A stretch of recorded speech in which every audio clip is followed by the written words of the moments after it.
Hey guys, welcome back to my channel, and today I'll show you how to make this amazing gluten-free chocolate Jaffa cake. Jaffa cake you must have even eaten in Starbucks. So this cake is really nice and it tastes really good. Generally Jaffa is mostly vanilla and chocolate, but I'm making this cake completely chocolate and it's gluten-free. So if you see, first I've taken oil, then after that I have added cocoa powder and sugar. Sugar I use Khansari sugar, but you can use any other sugar that you prefer.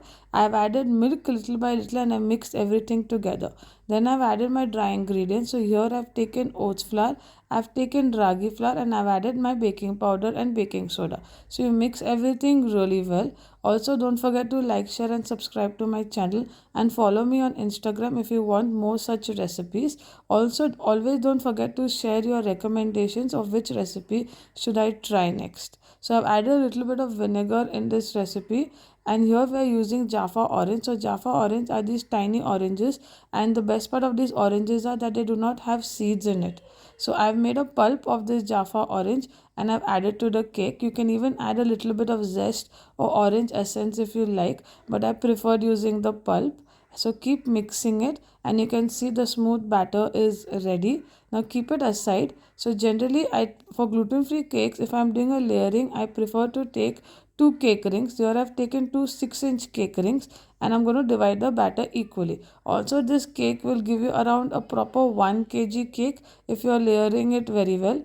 And if you normally notice that gluten-free cakes, if you try to layer it, always the layer might start crumbling. So that's why I prefer to bake it in two separate tins. So I've baked it at 180 degrees for 25 minutes, but use a toothpick to see if it comes out clean, and you can see how soft this cake has turned out.